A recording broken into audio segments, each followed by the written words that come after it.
Hidden across the globe are civilizations that once thrived, leaving behind cities, monuments, and artifacts that hint at extraordinary achievements. From towering mounds in North America to intricate stoneworks in Asia and South America, these societies mastered architecture, agriculture, and astronomy, yet vanished in ways we still cannot fully explain. Archaeologists uncover clues in remote ruins, ancient burial sites, and enigmatic artifacts, piecing together fragments of cultures that disappeared long before modern records. Some left signs of environmental collapse, others hints of social upheaval, but none left a clear story. As we explore these lost civilizations, we are confronted with mysteries that challenge our understanding of history, revealing that human ingenuity and fragility have always walked hand in hand, and that some secrets remain buried, waiting for discovery. Cucuteni, Tripilia, Eastern Europe. The flat plains of Eastern Europe hold a secret that even now remains unsolved. Beneath the soil of Ukraine, Moldova, and Romania, archaeologists have uncovered the outlines of vast settlements that were once alive with thousands of people. These belong to the Cucuteni Tripilia culture, a prehistoric society that flourished more than 5,000 years ago. Their disappearance is one of the most puzzling mysteries in early human history. Walking through these sites today, the first impression is their sheer size. Some of the settlements stretched over hundreds of hectares, larger than many of the ancient cities that came after them. The foundations reveal carefully planned layouts, with houses arranged in concentric circles and paths winding between them. The scale suggests an organized, thriving civilization that had the resources and skill to build beyond the needs of simple survival. Several researchers estimate that at their height, these settlements may have housed more people than the earliest cities of Mesopotamia, reshaping what we thought was possible for prehistoric Europe. Some of these settlements covered areas larger than many later medieval cities, suggesting a scale of planning and organization rarely seen in prehistory. The houses were not crude shelters. Evidence shows that many were 2 stories high, constructed from wood and clay, and decorated with painted designs. Inside, archaeologists have found clay figurines, pots with swirling motifs, and tools that reveal daily life and spiritual practices. These people had a sense of art and symbolism, one that seems deeply tied to cycles of nature and fertility. Yet all of this material culture raises as many questions as it answers. Despite thousands of artifacts uncovered, there is still no clear evidence of how they governed themselves or whether they had leaders at all. What makes the Cucuteni Tripilia culture especially striking is the practice of burning their homes. Excavations reveal that entire settlements were intentionally set on fire, leaving behind thick layers of baked clay and ash. Some scholars believe this was a ritual act, perhaps linked to renewal or the end of a cycle, while others see it as evidence of conflict or forced abandonment. Whatever the reason, it has no clear parallel in most other prehistoric societies. Trade and contact with surrounding peoples appear to have been part of their world. Archaeological finds show materials that originated far from their homeland, hinting at long-distance networks. Yet the culture did not leave written records, and their neighbours did not record their existence. Beyond the artifacts and ruins, silence surrounds them. This absence of outside testimony is one reason their disappearance feels like a vanishing act. Their settlements suggest populations in the tens of thousands, but around 3000 BCE, the pattern changes. Entire regions once filled with dense clusters of homes show sudden emptiness, as if communities walked away in unison. Sites were abandoned, houses left to crumble, and the once thriving culture faded away. Some researchers point to climate change, with shifting weather patterns that may have reduced harvests. Others argue that the expansion of steppe nomads pushed them aside. Still others believe internal stress within these enormous settlements could have led to collapse. Each theory holds weight, but none provides a definitive answer. The pottery of the Cucuteni Tripilia culture remains one of their most distinctive legacies, Painted with spirals, zigzags, and natural motifs, it suggests a people who observed the rhythms of the world around them. The designs feel intentional and symbolic, but without a written language, their meaning is lost. For archaeologists, each sherd is both a clue and a dead end. The silence of their art is as haunting as the silence of their disappearance. One of the most unsettling aspects is how completely they vanished. Unlike other ancient cultures that evolved into later civilizations, the Cucuteni Tripilia left no clear descendants. No later people in Eastern Europe claimed their legacy. No oral tradition has preserved their story. It is as if an entire chapter of human history was erased, leaving only scattered ruins beneath the soil. Even the very memory of these people was lost until modern archaeology rediscovered them. Local villagers unearthed decorated pottery in the 19th century, and scholars slowly pieced together the scale of the civilization. With each discovery, the mystery deepened. How could a culture so vast and sophisticated disappear so completely that it was forgotten for millennia? The Cucuteni Tripilia culture lingers today as a reminder of how fragile civilization can be. Their cities once dominated the landscape, yet now only broken pottery and burned foundations remain. To walk among these sites is to feel the weight of lives lived and then lost, with no voices left to tell their story. Their silence is total, and it leaves the unsettling question of what force could erase so great a people without leaving even a trace of where they went. Sanxingdui, China. When workers were digging clay for repairs near the village of Sanxingdui in Sichuan province in 1929, they stumbled upon fragments of jade and stone that seemed older than anything known in the region. What they unearthed would challenge long-held views of ancient China and reveal a culture that had been hidden for thousands of years. The most startling finds came decades later, in 1986, when two large pits filled with broken artifacts were uncovered. Inside them were objects unlike any known from the Shang dynasty or any other Chinese civilization of the time. Massive bronze masks with bulging eyes, strange animal shapes, and towering human figures emerged from the earth, their forms both captivating and unsettling. The sheer scale of the bronze work set Sanxingdui apart. Some masks measured more than a meter across, while a standing human figure rose over 2 meters high. The level of craftsmanship required to cast such enormous pieces suggests advanced metalworking knowledge, yet no written records exist to explain how these objects were made or what purpose they served. Archaeologists also uncovered delicate items of gold, ivory, and jade, hinting at wealth and long-distance connections. Elephant tusks found at the site point to trade with regions far beyond Sichuan, since elephants were not native to the area in large numbers. One of the most puzzling aspects of Sanxingdui is the deliberate destruction of its treasures. Many of the bronzes and jades were broken or burned before being placed in the pits. Scholars debate whether this was an act of ritual sacrifice, a desperate attempt to hide objects during a crisis, or part of a mass abandonment. Whatever the cause, the act left behind a silent stage where smashed relics are the only witnesses to what happened. The style of the artifacts raises further questions about belief and ritual. The huge masks with protruding eyes may represent deities or mythic figures, but their exact meaning has been lost. Some researchers think they reflect a focus on shamanic visions or a symbolic world separate from the later Confucian and Taoist traditions. If true, Sanxingdui shows that early Chinese culture was far more diverse than once thought, with powerful traditions that vanished without passing into written memory.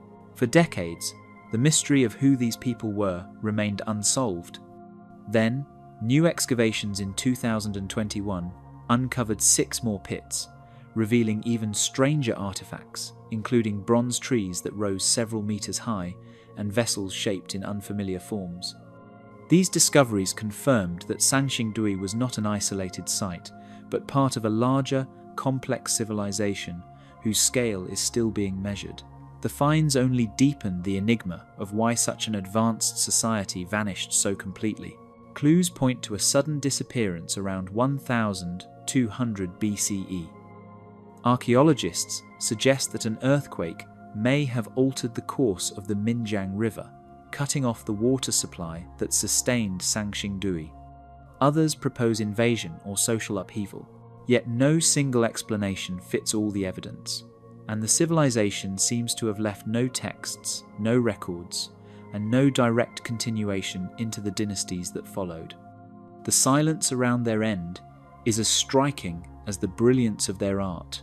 Sanxingdui, according to some scholars, may be associated with the ancient Shu kingdom, referenced only briefly in later chronicles. However, the link is uncertain, and the artifacts do not resemble those from other known Shu sites. Without inscriptions, the connection remains a guess, leaving Sanxingdui standing apart as if it belonged to another world entirely. Today, visitors to the Sanxingdui Museum near Guanghan walk past towering masks and gleaming bronze statues that look more at home in a dream than in an archaeological display. The faces, with their wide eyes and exaggerated features, seem to watch silently, as if guarding secrets that no amount of study can fully reveal. The experience is both awe-inspiring and unsettling. What makes the site so haunting is not only the scale of the discoveries, but the complete absence of voices to explain them. A civilization capable of such artistry left nothing of itself except broken treasures buried in the ground. No kings are named, no battles described, no myths preserved. The silence is almost deliberate, as if history itself chose to erase their story. Sanxingdui forces us to confront how much of the human past may still lie hidden, waiting beneath fields and rivers, with traces so extraordinary that when revealed, they feel less like history and more like an echo from another reality. Nuragic civilization, Sardinia. Scattered across the island of Sardinia rise thousands of stone towers, silent sentinels built long before the Roman Empire ever set foot there. These massive structures, known as nuraghi, are the most visible remains of a civilization that flourished in the Bronze Age and then slipped into obscurity. No texts, no records, and no clear stories of rulers or battles remain, only the enduring walls of stone that refuse to reveal their full purpose. The towers vary in size, but some reach over 20 meters in height, with thick walls of basalt and granite carefully fitted together without mortar. Inside, stairways spiral upward into hidden chambers, while narrow openings allow light to filter through. To walk through one today is to feel the weight of engineering knowledge from more than 3,000 years ago. Yet we do not know who designed them, how power was organized, or even why so many were constructed. Some towers were built in complex clusters with multiple bastions, suggesting that certain sites may have served as centers of power or defense for larger regions. Archaeologists have counted more than 7,000 nuraghi across the island, scattered on ridges, valleys, and coastlines. Their density suggests a society that was both large and highly organized, capable of mobilizing resources and labor on a scale far beyond what simple villages could achieve. Some appear isolated, while others stand near clusters of smaller stone buildings, hinting at communities arranged around central strongholds. This pattern reveals a world that was at once mysterious and sophisticated. Beyond their architecture, little is certain. The Nuragic people left no written language, and their neighbours wrote nothing of them. What we know comes from excavation, fragments of pottery, bronze figurines, and tools buried near the towers. Some of the figurines depict warriors with horned helmets, shields, and swords, suggesting a culture with martial traditions, though whether the towers were forts, temples, or communal gathering places remains debated. The figurines also include musicians and animals, showing that daily life and ritual may have been more varied than the stark stone ruins suggest. Trade links offer another glimpse of their reach. Objects of Mycenaean and Eastern Mediterranean origin have been found in Sardinia, showing that the island was part of wider networks in the 2nd millennium BCE. Sardinian metals, especially copper, may have flowed outward in exchange, fueling distant economies. Despite these connections, the Nuragic identity itself seems to have remained distinct, tied to the land and the stone towers that defined their landscape. Burial practices add further layers of mystery.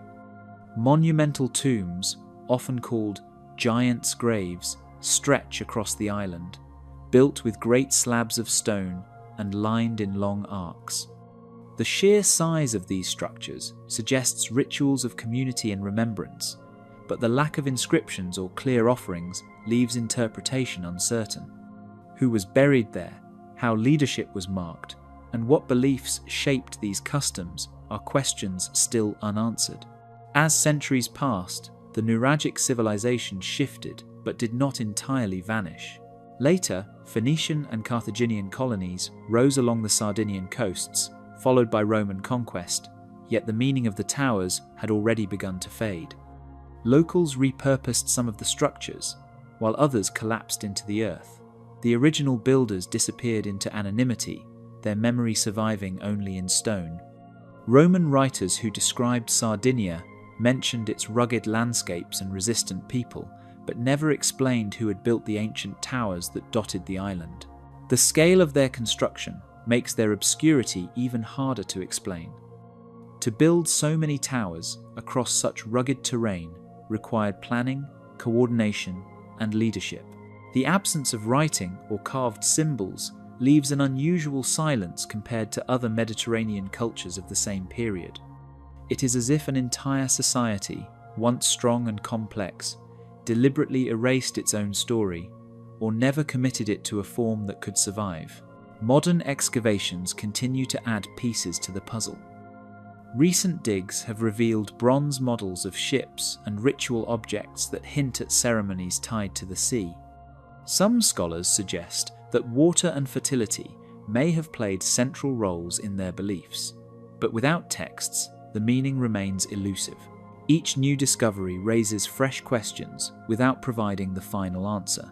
For Sardinians today, the Nuragi are symbols of heritage and endurance, yet they remain partly unknowable. Tourists can climb their stairways and walk their shadowed chambers, but the voices of the builders have been lost forever. What end they met, whether through assimilation, decline, or disaster, cannot be told with certainty. The towers endure as if they were built to outlast memory itself, and their silent stones remind us that entire civilizations can vanish, leaving behind monuments that whisper but never explain. Nok civilization, Nigeria. The first signs of the Nok people emerged not from deliberate study but from chance. In the 1920s, tin miners working in central Nigeria unearthed unusual terracotta heads buried deep in the earth. Their sharp features, elaborate hairstyles, and hollow eyes looked unlike anything known from African archaeology at the time. What began as accidental finds eventually pointed to one of the earliest complex societies in sub-Saharan Africa. Radiocarbon dating later placed the Nok civilization as early as 1500 BCE, lasting until around 300 CE. This long span of more than a millennium makes their disappearance even harder to explain. They lived in what is now Plateau State and surrounding regions, a landscape of rolling hills and fertile valleys. The location was well suited for farming, yet the scale of their terracotta art suggests that their achievements reached beyond basic survival. Some of these early finds were sold to antiquities markets before their true value was understood, scattering pieces of Nok heritage across private collections and museums far from Nigeria. The terracotta sculptures remain the most striking legacy of the Nok.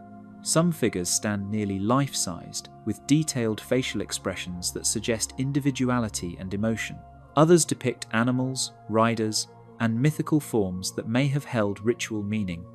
Despite their fragile nature, these clay pieces survived for thousands of years underground, preserving glimpses of a culture that otherwise left no written records. Archaeologists believe the Nok were among the first in West Africa to work with iron. Smelting furnaces and slag fragments have been found in their territory, placing them at the beginnings of the region's Iron Age. The ability to forge tools and weapons would have transformed farming, hunting, and defense, hinting at a society that was both inventive and influential. Yet, the details of how iron spread and whether the Nok passed on their knowledge directly remain uncertain. The evidence suggests they were among the earliest in sub-Saharan Africa to smelt iron, a skill that gave them sharper tools for farming and weapons that could have shifted regional power dynamics. Settlements reveal that the Nok practiced mixed farming, cultivating cereals while keeping livestock. Their communities were not vast cities but dispersed villages, each connected by shared practices and trade. The discovery of grinding stones and pottery fragments paints a picture of daily life tied closely to the land. What is missing are monuments, temples, or written inscriptions that could explain their beliefs and political structures. The terracotta art may hold the best clues to their worldview. Many figures show people with jewellery, headgear, or body markings that could indicate status or ritual roles. The hollow eyes and open mouths have led some to think the statues were tied to ceremonies of spirit or ancestry. Without texts or oral traditions that survive, interpretation is limited to patterns in the clay itself. Signs of changing rainfall patterns in central Nigeria hint that shifting climate may have disrupted farming cycles and forced migrations that left settlements abandoned. Their decline remains one of the great mysteries of African archaeology. By the early centuries CE, the terracotta art disappears, the furnaces go cold, and the villages seem to vanish from the record. Environmental change is one theory, with shifting climates leading to soil exhaustion and reduced harvests. Another possibility is migration, with communities dispersing into other regions and losing their distinct cultural identity. None of these ideas can be proven with certainty. The absence of continuity is striking. Unlike Egypt or Nubia, whose dynasties left monumental inscriptions, the Nok are silent in the traditions that followed. Later cultures in Nigeria, such as the Yoruba and Benin, achieved remarkable artistic and political development, but no direct line connects them to the Nok. This gap leaves scholars asking how such an early and creative civilization could fade so thoroughly. Adding to the mystery is the modern loss of knowledge through looting. Since the first miners carried away terracotta heads, thousands of artifacts have been taken illegally and sold into private collections. Many were removed without proper excavation, stripping them of context that could have revealed how they were used or where they belonged. Entire chapters of Nok history may have been lost not to time, but to the black market. Despite these challenges, the Nok remain a touchstone in African history. Their art and metallurgy mark a turning point in the story of early societies south of the Sahara.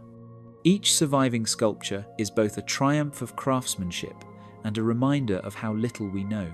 Archaeologists continue to search, hoping for settlements, burials, or clues that might give the Nok a clearer voice. The traces they left are few, but those fragments carry an unsettling weight, as if they are the last whispers of a people who once shaped the land and then slipped away without leaving a story of who they truly were. Hala people, Ethiopia. The highlands of eastern Ethiopia hold the ruins of stone houses, mosques, and workshops that once belonged to the Hala people, a group remembered in local legends as giants who built cities of stone. When villagers came across massive walls and blocks too large for ordinary hands to carry, they believed such work could only have been done by beings larger than life. For centuries, the abandoned site remained cloaked in stories, its real history buried under soil and memory. Archaeologists began uncovering the truth in 2017 when excavations near Hala revealed the remains of a bustling town. Instead of mythical giants, they found evidence of ordinary people who lived in an extraordinary place. Stone foundations stretched across the landscape, marking a settlement that had thrived between the 10th and 15th centuries. These discoveries painted a picture of a community deeply connected to long-distance trade. Among the most striking finds were beads from India, glassware from Egypt, and coins from as far away as Yemen. Such items confirmed that Hala was no isolated village, but a crossroads where goods and ideas moved across continents. The presence of imported ceramics suggested daily life was shaped not only by local traditions, but also by contact with faraway cultures. Each artifact added weight to the idea that Hala was once a vibrant hub in the medieval trading world. The people themselves left traces of their skills in craftsmanship. Excavations revealed workshops where beads were shaped from semi-precious stones, showing a knowledge of techniques that demanded patience and precision. The discovery of tools and unfinished products suggested that Hala was not just a consumer of foreign luxuries, but also a producer, supplying goods that traveled beyond Ethiopia. Such industry would have attracted traders from across the Red Sea and the Indian Ocean. Religion also left its imprint on the site. The remains of a mosque were uncovered, confirming that Islam had taken root in the community. Its architecture carried both local and foreign influences, echoing the exchange of ideas alongside the flow of goods. Burial grounds nearby revealed Islamic practices as well, pointing to a society that was part of the wider Muslim world while still maintaining its own local character. The story of the Hala people is not only one of prosperity, but also of mystery. Despite the wealth and activity the site shows, the settlement did not endure. By the 15th century, the once thriving town had been abandoned. Archaeologists have not yet found a clear explanation for this sudden disappearance. There are no records of conquest or violent destruction, no signs of mass graves that would point to war. Instead, the silence of the ruins suggests a more complex ending. Some researchers propose that shifts in trade routes left Hala stranded. As ports along the coast rose in importance, inland towns may have struggled to maintain their role in commerce. Without the constant flow of merchants, goods, and wealth, the town's lifeblood could have slowly drained away. Climate change may have played a role as well, with changes in rainfall affecting agriculture and making the highlands less able to sustain large populations. The people who once lived here did not vanish entirely. Oral traditions in the region recall the Hala as a vanished race of giants, keeping their memory alive in story even as the real details faded. Some evidence suggests that descendants of the community may have joined nearby settlements, blending into other cultures and leaving their distinct identity behind. Yet the ruins themselves remained, stubborn reminders of a lost chapter in Ethiopia's history. Along the uncovered streets, rows of stones lie in deliberate patterns, marking where walls once sheltered markets and homes. The imagination fills in the sound of traders bargaining, artisans shaping beads, and prayers carried from the mosque into the highland air. Each corner of the ruins seems to ask why such a place, rich in life and culture, should have been left to fall silent. The more archaeologists uncover, the sharper the contrast becomes between the Hala people's lively past and their sudden disappearance. The treasures they left behind, beads, coins, and pottery, speak of far-reaching ties, yet their fate remains hidden. What force was strong enough to scatter a society so connected to the wider world is still an unanswered question. The ruins of Hala, standing quiet against the Ethiopian highlands, seem less like a story finished and more like a riddle still unfolding. Indus Valley Civilization, Pakistan, India. Beneath the dust of Pakistan's plains and India's river valleys lie the remains of one of the earliest urban societies in human history. The Indus Valley Civilization flourished more than 4,000 years ago, yet the quiet outlines of its cities were not brought to light until the 1920s.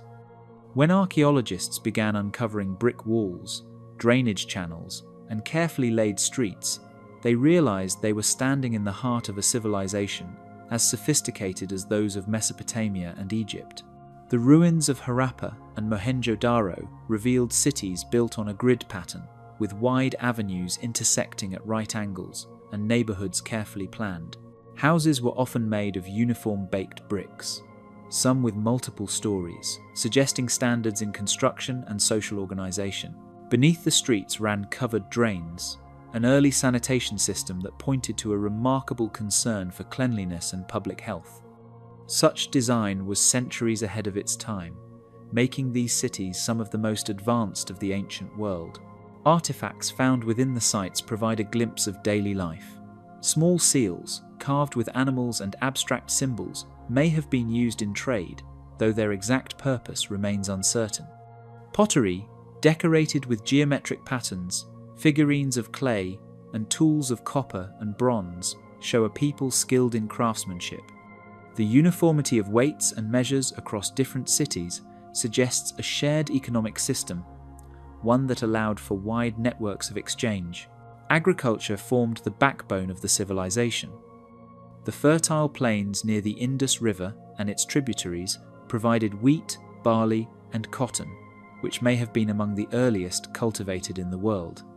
Irrigation canals and reservoirs kept crops alive through the dry months, sustaining dense populations in large urban centres. Surplus food supported artisans, traders, and administrators, allowing the cities to grow beyond the limits of simple farming villages. Trade extended well beyond the Indus region.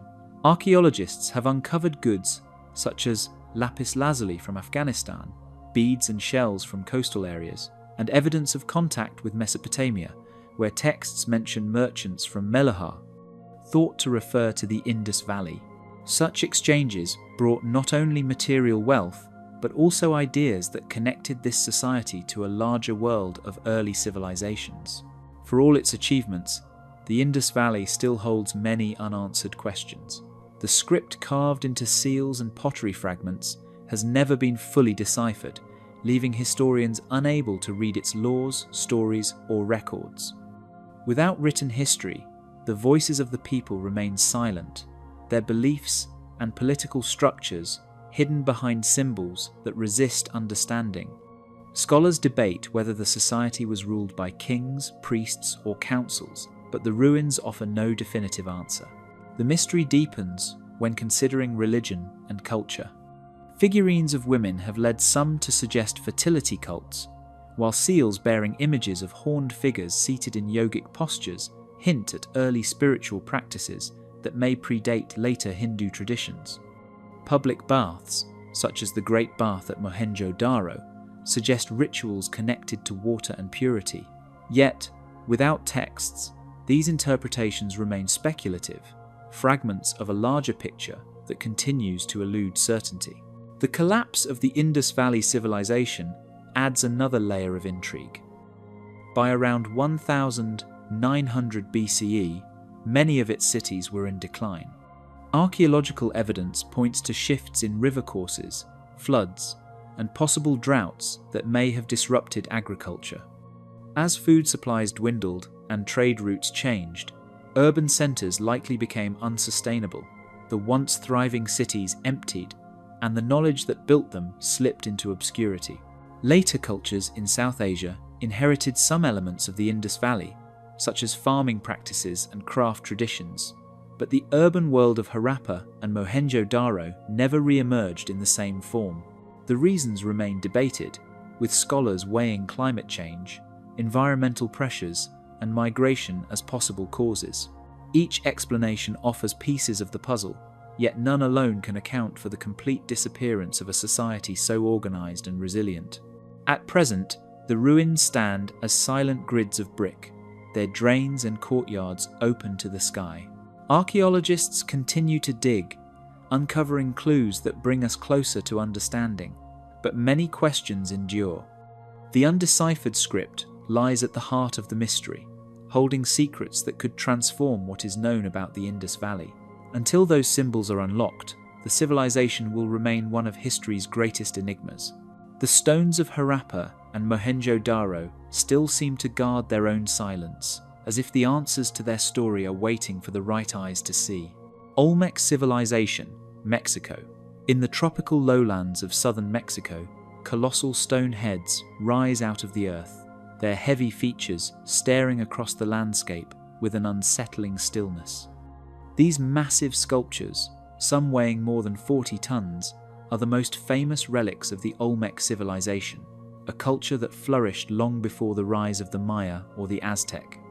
Their size and craftsmanship suggest leaders of great power, yet the silence of the stones leaves their true stories untold. The Olmecs emerged around 1500 BCE in what is now Veracruz and Tabasco, building villages that grew into ceremonial centers. The heart of their world was San Lorenzo, a site filled with platforms, plazas, and water systems carved into the earth. Here, archaeologists found evidence of advanced planning, including canals that redirected streams, pointing to an early mastery of engineering. Such careful organization set the foundation for what many call the first great civilization of Mesoamerica.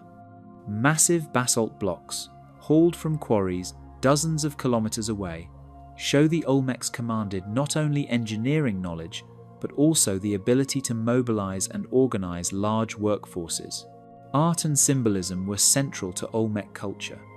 Alongside the stone heads, artisans created jade figurines, masks, and carved altars, many decorated with images of jaguars and supernatural beings. The jaguar, often blended with human traits, became a recurring symbol, leading scholars to believe it played a role in religion or mythology. These motifs appear again in later Mesoamerican societies, showing how Olmec beliefs shaped traditions long after their decline. The question of writing has also stirred debate. Small, carved symbols on pottery and stone objects have been found at sites like Cascajal, raising the possibility of the earliest writing system in the Americas. If confirmed, this would place the Olmecs at the beginning of recorded history in the region. Yet the inscriptions remain limited and difficult to interpret, leaving the nature of their language uncertain. Daily life was shaped by the land's abundance. Farmers grew maize, beans, and squash in the fertile soils, while rivers provided fish and roots for trade. Settlements were often built near water, linking communities to one another. Obsidian, basalt, and jade moved across long distances, showing that the Olmecs maintained wide trade networks that connected them to distant regions. Such exchanges not only carried goods, but also spread ideas that influenced neighboring cultures. Artifacts such as iron ore mirrors and finely carved jade ornaments have been uncovered far from their homeland, proof that Olmec influence reached across a wide expanse of Mesoamerica. Religion likely guided both governance and daily practice. Archaeologists believe rulers may have been seen as intermediaries between humans and the spiritual world, given the prominence of altars and ritual objects. Some sites contain evidence of ceremonial ball courts, precursors to the sacred ball game later central to Maya and Aztec culture. The blending of politics, religion, and ritual in Olmec society left an imprint that echoed across centuries. Yet alongside their achievements lies the puzzle of their disappearance. By around 400 BCE, the great Olmec centers like San Lorenzo and La Venta were abandoned. Monuments were defaced or buried, and the once vibrant society faded from view. Scholars have proposed floods, shifts in river courses, or environmental stress as possible causes, while others suggest internal conflict or the movement of power to new regions. The truth remains elusive, locked in ruins scattered through the forests. La Venta, one of their last strongholds, holds clues to this decline. Excavations uncovered a massive pyramid of earth, once the center of ritual and community life, surrounded by altars and tombs. Many monuments here were deliberately broken or relocated, a sign of upheaval or deliberate dismantling. Such acts hint at dramatic changes, perhaps a loss of faith in leaders or a forced abandonment, but no single explanation fully accounts for the end of the Olmec world. Burials discovered within La Venta reveal offerings of serpentine mosaics and elaborate jade figurines, suggesting that even during upheaval, ritual practice remained deeply woven into their final days. The legacy of the Olmecs, however, did not vanish with their cities. Later cultures inherited elements of their religion, art and architecture. The jaguar deity, ceremonial ball games, and the use of large stone monuments continued to appear in Maya and Aztec traditions. In this way, the Olmecs lived on as cultural ancestors, shaping civilizations that would dominate Mesoamerica centuries later. The heads remain fixed in place, watching over landscapes that have long outlasted their makers, holding secrets that time has never released. Ancestral Puebloans, USA. High on the cliffs of the American Southwest, stone dwellings cling to the rock face as if they were part of the canyon itself. Visitors who stand beneath these towering walls often describe the feeling of being watched by the silent windows carved into the stone. The setting is breathtaking and eerie at once, for these places were once alive with families, rituals, and voices that have long faded away. Centuries before Europeans arrived, the ancestral Puebloans built communities across what is now Colorado, Utah, Arizona, and New Mexico. Traces of their presence appear in scattered pit houses, great kivas, and eventually the vast multi-room complexes that dominate the cliffs and mesas. Mesa Verde and Chaco Canyon stand as the most well-known examples, each revealing different stages of growth, ambition, and decline. These centers were not isolated villages, but parts of a larger cultural network that stretched across the region. Chaco Canyon, in northwestern New Mexico, became a hub unlike anything else in North America at the time. Between the 9th and 12th centuries, its people raised enormous stone buildings, known as great houses, some containing hundreds of rooms arranged around open plazas. The most famous, Pueblo Bonito, stood 4 and 5 stories tall, a feat of engineering that demanded precise planning and coordinated labor.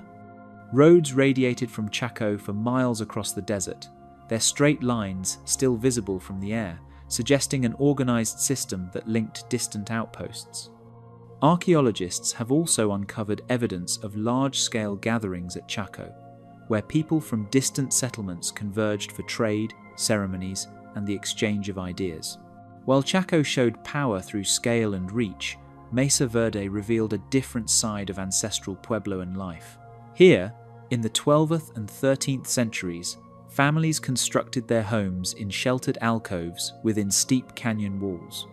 Cliff Palace, the largest of these dwellings, contained more than 150 rooms and kivas arranged in a maze of stone and timber. The location offered protection from the elements and perhaps from enemies, while also giving the community a commanding view of the surrounding valleys.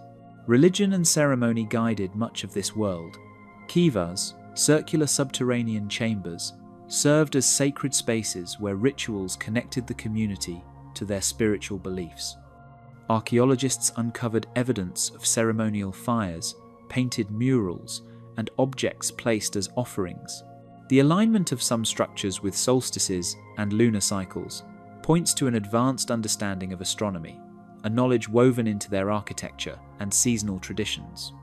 Some murals inside kivas depict masked figures and complex symbols, offering rare glimpses into their mythologies and ritual life. Trade linked the ancestral Puebloans to regions far beyond their own. Shells from the Pacific coast, turquoise mined in the southwest, and copper bells from Mesoamerica have been found in their settlements. Such artifacts reveal not only the exchange of goods, but also the spread of ideas and influences across vast distances.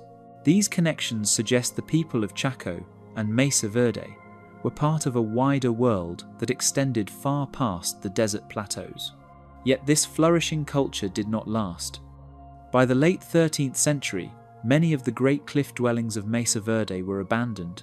Signs of drought, soil exhaustion, and strained resources point to environmental pressures that made survival difficult. At Chaco, too, the once thriving centers fell silent, their great houses left to the desert winds. Archaeologists believe some communities migrated south and east, blending with other groups, while others may have fractured under the weight of hardship and conflict. Tree ring studies from ancient timbers confirm a prolonged drought in the late 1200s, a natural disaster that likely intensified the struggle for resources. Even in decline, the mystery deepened. Some sites show burned rooms and hastily left possessions, as if families departed under duress. In other cases, valuables were carefully buried or sealed away, suggesting a ritual farewell rather than a chaotic flight. The contrast between violent traces and deliberate abandonments leaves scholars debating whether collapse came suddenly or unfolded in stages, with different communities facing different fates. Descendants of the ancestral Puebloans still live in the southwest today, carrying forward traditions that root them in this ancient heritage. Modern Pueblo communities, such as Hopi, Zuni, Acoma, and others, see Chaco, Mesa Verde, and related sites not as ruins, but as part of a living history. To outsiders, these places may seem abandoned, but to their descendants, they remain sacred landscapes that continue to hold meaning and memory. The silent walls of Chaco and the shadowed alcoves of Mesa Verde stand as reminders of a people whose disappearance raises more questions than answers. Hittite Empire, Turkey. On the heights of the Anatolian Plateau, Hattusa's ruins sprawl across hills, their massive stone gates standing as silent witnesses to the past. Carved lions and sphinxes still watch over the ancient city, their weathered faces recalling an empire that once challenged Egypt and Babylon for supremacy. Walking among the tumbled walls and silent chambers, it is difficult to imagine that this was once the seat of a kingdom that ruled much of the Near East. The Hittites rose to power around 1650 BCE, carving out a realm from central Anatolia that expanded through military strength and alliances. From their capital at Hattusa, they organized a complex state with laws, taxes, and appointed governors. Clay tablets preserved in cuneiform reveal a society that valued written agreements, whether in trade, diplomacy, or internal disputes. This reliance on record-keeping allowed the Hittites to manage distant provinces while maintaining authority at the center. Some of these tablets preserve correspondence between kings and foreign rulers, showing how the Hittites negotiated marriages, military alliances, and the exchange of gifts with distant courts. Military innovation was at the core of their expansion. The Hittites became known for their mastery of chariot warfare, using light and fast vehicles drawn by horses to dominate battlefields. Iron weapons, forged earlier and in greater numbers than their rivals, gave them another advantage. With these tools, they pushed into Syria, clashing with Egyptian armies and altering the balance of power in the region. The image of Hittite soldiers, advancing with precision and speed, remains one of their enduring legacies. One of the most famous encounters came at the Battle of Kadesh, around 1274 BCE. Pharaoh Ramesses II faced Muwatalli II and his forces in what is often described as the largest chariot battle in history. Although both sides claimed victory, the conflict ended in a stalemate that eventually led to one of the earliest known peace treaties. Copies of the treaty survive in both Egyptian hieroglyphs and Hittite cuneiform, a reminder of how diplomacy could triumph after years of war. The Hittites were not only warriors, but also builders and administrators. At Hattusa, vast temples, palaces, and fortifications reflected their skill in architecture and urban planning. The city was supplied by underground tunnels and reservoirs that ensured water even in times of siege. Rock sanctuaries like Yazilikaya, carved with reliefs of gods and processions, reveal a spiritual life deeply tied to nature and the divine. These monuments suggest that religion was woven into both governance and daily life. Trade routes flowing through Anatolia brought wealth and cultural exchange. The Hittites controlled access to valuable resources such as silver, copper, and especially iron. Merchants carried goods across the empire, while scribes kept detailed records of agreements and deliveries. Such connections tied the Hittites not only to neighboring powers, but also to smaller communities who relied on their networks. The blend of cultures enriched their art, language, and traditions, leaving behind a legacy that echoed across the region. Religion played a central role in their identity. The Hittite pantheon included storm gods, sun deities, and fertility figures, often adapted from neighboring cultures. Kings presented themselves as chosen intermediaries who maintained cosmic order through rituals and offerings. Seasonal festivals and elaborate ceremonies reinforced the ruler's authority, binding the empire together through shared belief. The images carved at Yazilikaya depict rows of gods meeting in eternal procession, a visual statement of harmony between the human and divine. Though formidable in their time, the Hittites could not prevent their empire from crumbling. By the early 12th century BCE, Hattusa was abandoned and burned. Scholars point to a combination of drought, invasions, and internal struggles as possible causes, but the exact chain of events remains uncertain. The fall of the Hittites coincided with the wider collapse of Bronze Age powers, a time when kingdoms from Greece to Mesopotamia also crumbled.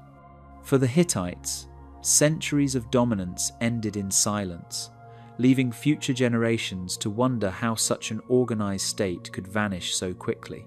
When their memory faded, the ruins of Hattusa lay hidden beneath soil and stone until rediscovered in the early 20th century.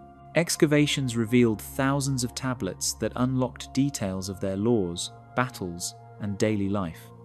Yet, many questions linger.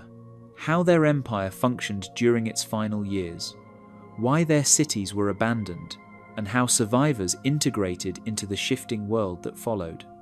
The remnants of their language and traditions suggest continuity, but the collapse itself resists simple explanation. In the scattered stones of Anatolia, the Hittites remain a presence that cannot be fully explained. Their empire lost, yet still whispering of power and mysteries that time has not resolved. Moche civilization, Peru. On the arid northern coast of Peru, giant pyramids of mud brick rise from the desert, their eroded walls stained with traces of ancient murals. These are the Huaca del Sol and Huaca de la Luna, monumental structures built by the Moche civilization, which thrived between 100 and 800 CE. The scale of these pyramids, constructed from millions of adobe bricks, shows a society capable of mobilizing vast labor forces despite the harsh landscape. Archaeologists first began uncovering the true scope of the Moche world in the 20th century, and each excavation revealed scenes of startling detail. Walls inside the Huaca de la Luna bear vivid paintings of warriors, priests, and supernatural beings, their colors still striking after more than 1,000 years. Some of these murals show rows of prisoners and priests engaged in ritual acts, hinting at an organized system of ceremony that blended spectacle with authority. The images depict ritual combat, elaborate ceremonies, and acts of sacrifice, offering a rare window into the beliefs and practices of a pre-Columbian culture. Beyond their art, the Moche were masterful engineers. They built an intricate system of canals and aqueducts that carried water from the Andes to their fields, allowing maize, beans, and peanuts to grow in otherwise barren terrain. Their ability to control irrigation sustained dense populations, but it also tied their survival to the rhythms of rivers and rainfall. When floods or drought struck, entire communities were left vulnerable, their agricultural base collapsing under environmental stress. Burial sites provide another layer of insight into Moche society. In Sipan, archaeologists discovered the tomb of the Lord of Sipan in 1987, a ruler buried with gold ornaments, jewelry, and ceremonial weapons. His resting place contained dozens of attendants and animals, showing how wealth and power were displayed in death as much as in life. The discovery has been called one of the richest tombs ever found in the Americas, offering a glimpse into the hierarchy and rituals of Moche elites. Weapons and warrior imagery appear frequently in Moche art, suggesting that conflict and control played a central role in governance. Some murals portray captives being stripped of clothing and paraded before rulers, while others show bloodletting rituals where the life force of prisoners may have been offered to the gods. These depictions point to a society where religion and warfare were deeply connected, reinforcing the authority of leaders who claimed divine favor. Ceramics stand out as one of the civilization's most enduring legacies. Moche potters created portrait vessels shaped with astonishing realism, showing individual faces marked by age, expression, or even physical deformities. Many of these vessels were found in tombs, placed as offerings that may have carried symbolic meaning for the journey into the afterlife. Unlike the stylized art of many other cultures, these ceramics suggest that the Moche paid close attention to human identity and social roles. The vessels also illustrated scenes of daily activities, battles, and myths, turning clay into a kind of storytelling medium. Trade extended the reach of Moche influence. Shells from Ecuador, turquoise from Chile, and obsidian from the highlands have been found in their settlements, proving they were part of wider exchange networks across South America. Through these connections, goods and ideas flowed into Moche society, shaping both its economy and its cultural expression. Yet the same networks may have also introduced rival powers and external pressures that contributed to instability. Environmental upheaval likely struck at the heart of their survival. Geological and climate studies suggest that cycles of El Niño brought destructive floods followed by years of drought. Irrigation systems were damaged, crops failed, and famine may have spread across once thriving valleys.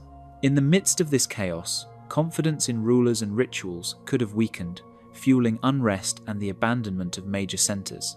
Some sites preserve evidence of violent endings. At Pampa Grande, one of the last Moche strongholds, archaeologists found signs of fire and deliberate destruction.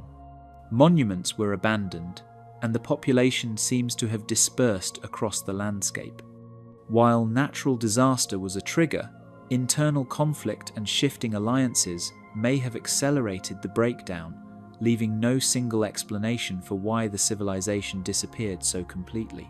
Yet the Moche story did not vanish without a trace. Their art and religious symbols influenced later Andean cultures, including the Chimu and eventually the Inca, who inherited traditions rooted in Moche beliefs. The pyramids, ceramics, and murals remain as silent witnesses, fragments of a people who turned desert into empire and filled their world with gods of clay and blood. The broken walls of their temples still stand against the desert winds, carrying whispers of rituals and rulers whose secrets remain buried beneath the sand. Maya Classic Collapse, Central America.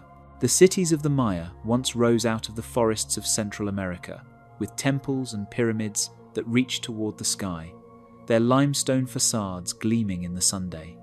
At places like Tikal, Calakmul, and Copan, the sound of rituals echoed across vast plazas where thousands gathered.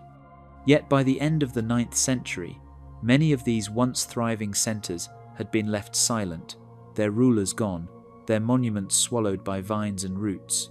The fall of this great civilization came not with a single blow, but as a slow unraveling that still confounds archaeologists today.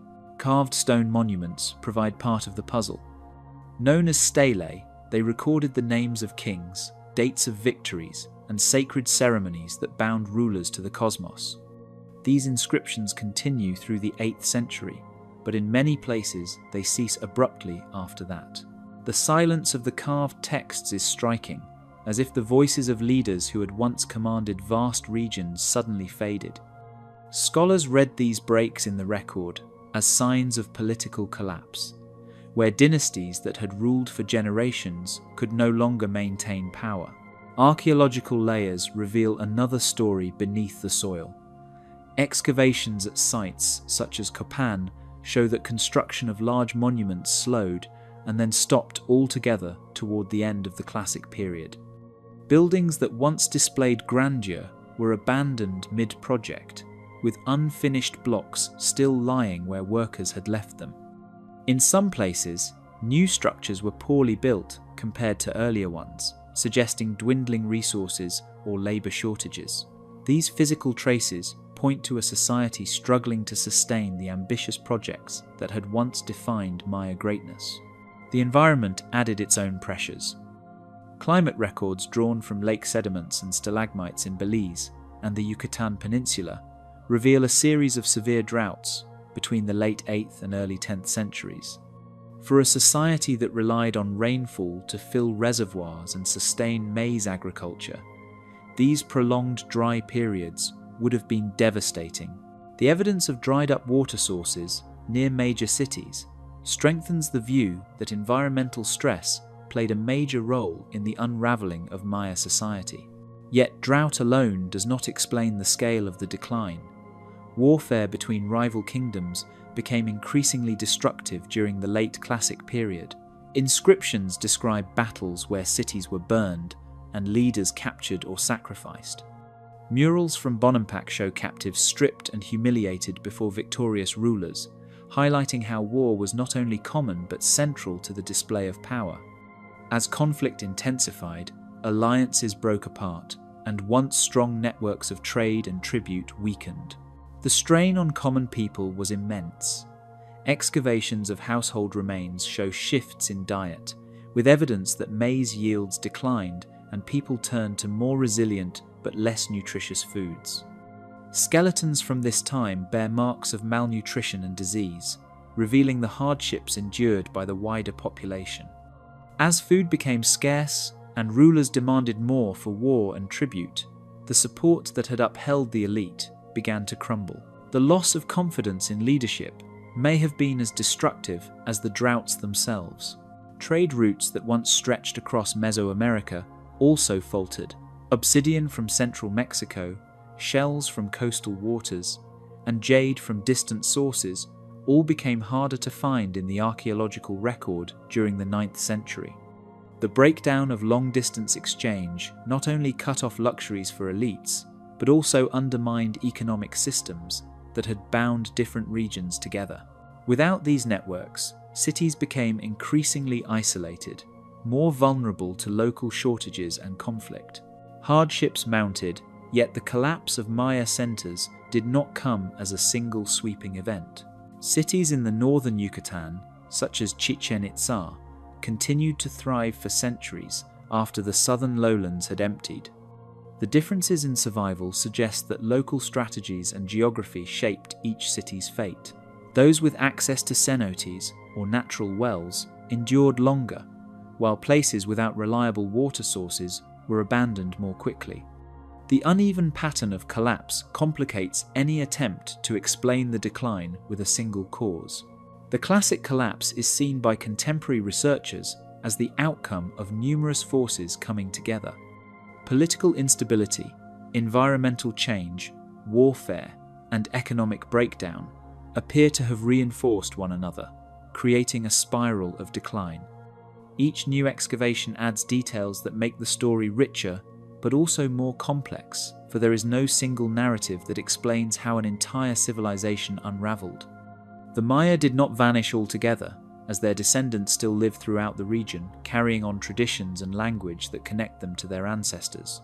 What ended was the era of monumental city-states that had dominated for centuries. Deep within the jungle, the abandoned temples still stand in silence, as if guarding the unanswered reasons behind the fall of the Maya cities. Mississippian Cahokia, USA. The vast landscape near the Mississippi River holds an unexpected sight. Towering earthen mounds rising out of the ground, remnants of a city that once rivaled the largest urban centers of its time. Known today as Cahokia, this ancient settlement in present-day Illinois thrived between the 11th and 13th centuries, long before European contact. At its height, it drew tens of thousands of people, making it the largest city north of Mexico in its era. The most striking feature of Cahokia is Monk's Mound, a massive structure built entirely of earth that stands more than 100 feet tall and covers over 14 acres at its base. Layer upon layer of soil was carefully packed to create a stable platform where important buildings once stood, likely serving as the residence of leaders or as ceremonial spaces. The scale of labor required to build such monuments shows the extraordinary organization and power of those who governed the city. Far from being random, the position of Monk's Mound was carefully set to follow the movements of the sun, as excavations make clear. From its summit, observers could mark the changing seasons, linking the ruler's residence with celestial order. This connection between political authority and the cycles of the sky suggests that power at Cahokia was reinforced by both earthly control and cosmic symbolism. Archaeologists have uncovered evidence of carefully planned neighborhoods, wide plazas, and defensive palisades that once enclosed parts of the settlement. The central plaza, stretching across a vast open space, may have been the setting for rituals and community gatherings that drew crowds from across the region. The city's layout was not random, but followed deliberate alignments with the sun and the seasons, suggesting a deep connection between Cahokia's urban design and its people's spiritual beliefs. Among the most puzzling finds is a circle of large wooden posts nicknamed Woodhenge, which appears to have functioned as a solar calendar. From certain vantage points, the posts aligned with the rising sun on the solstices and equinoxes, marking important moments in the year. These alignments point to an advanced knowledge of astronomy and indicate how closely Cahokia's society tied its rituals to celestial cycles. Daily life in the city was supported by fertile fields that surrounded the urban centre. Farmers cultivated maize, squash, and beans, creating surpluses that fed the growing population and allowed specialists such as artisans, priests, and political leaders to thrive. Craftwork flourished, with finely made shell beads, stone tools, and figurines uncovered in burial mounds, reflecting both everyday use and symbolic meaning in ceremonies. One of the most mysterious aspects of Cahokia lies in the discovery of burial sites that suggest practices far more complex than simple interment. At Mound 72, archaeologists found the remains of a high-status man buried with elaborate offerings of shell beads shaped into the image of a falcon. Nearby, dozens of other individuals, mostly young women, were buried at the same time, raising questions about whether ritual sacrifice played a role in maintaining authority and religious order within the city. Cahokia's influence stretched far beyond its borders. Artifacts from distant regions, such as copper from the Great Lakes and shells from the Gulf Coast, have been found within its mounds, proving that the city was part of an extensive trade network. Through this web of connections, ideas, and goods flowed across much of North America, with Cahokia standing as the central hub of power and exchange. Prosperous as it once was, the city could not escape the sudden decline that followed the 13th century. Evidence suggests that environmental stress may have played a part, with deforestation, soil depletion, and flooding weakening the city's foundation. At the same time, social unrest or conflict could have eroded unity, leaving the once thriving settlement vulnerable to collapse. By the time Europeans arrived in the region centuries later, Cahokia had long been abandoned, its people dispersed into other communities. Resting in silence on the Illinois floodplain, the mounds keep their ancient meanings veiled, with archaeology offering only glimpses. The remains hint at a society of great complexity, spiritual depth, and remarkable achievement. Yet many of its secrets are still locked beneath layers of earth. When European settlers arrived in the region centuries later, they mistook the mounds for natural hills, and it was not until the 1920s that major archaeological work began to uncover their human origins. Preservation efforts in the 20th century turned Cahokia into a protected site, yet large parts of the ancient city remain unexcavated.